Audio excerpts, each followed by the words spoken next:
క్రీస్తునందు ప్రియమైన దేవుని బిడ్డలారా, ఈనాటి పరిశుద్ధ దినపు దేవుని సందేశం. వారు యెరికో పట్టణమునకు వచ్చిరి.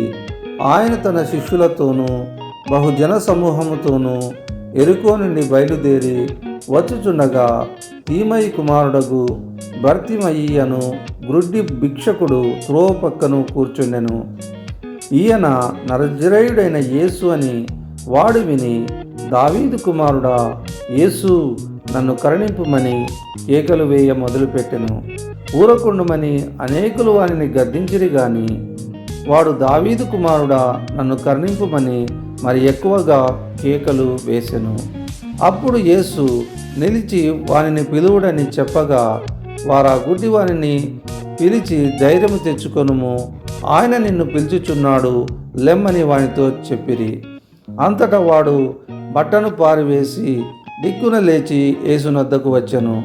యేసు, నేను నీకేమి చేయగోరుచున్నావని వానిని అడుగగా, ఆ గుడ్డి వాడు, బోధకుడా, నాకు దృష్టి కలగజేయమని ఆయనతో అనెను.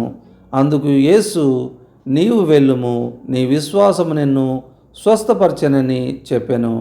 వెంటనే వాడు త్రోవను ఆయన వెంట చూపు పొంది వెళ్ళెను.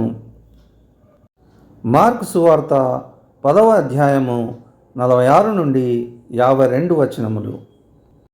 ప్రియమైన దేవుని బిడ్డలారా, ఈ వాక్యమునందు ప్రభువైన యేసుక్రీస్తు వారు తన వాడుక చొప్పున పరిచర్య చేస్తూ దేవుని సువార్త ప్రకటించుచు ప్రతి విధమైన రోగమును, ప్రతి విధమైన వ్యాధిని స్వస్థపరచుచు వెళ్ళుచున్న కారణాన్ని బట్టి ఆ మార్గముగా బర్తిమయి అను ఒక గ్రుడ్డి భిక్షకుడు ప్రభువును కనుగొని తను స్వస్థపరచమని వేడుకొనినందున ప్రభువు వానిపై కనికరించి అతడు చూపు పొందులాగున ప్రభువు స్వస్థపరచననియు అతడు ప్రభువు వెంట వెళ్ళననియు ఈ వాక్యము సాక్ష్యమిచ్చుచున్నది.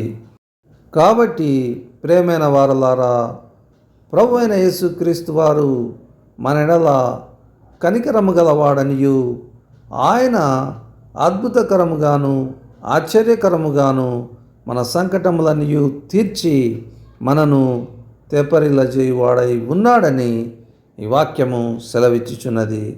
దేవుడట్టి ధన్యత మనకందరికీ సమృద్ధిగా దయచేయునుగాక.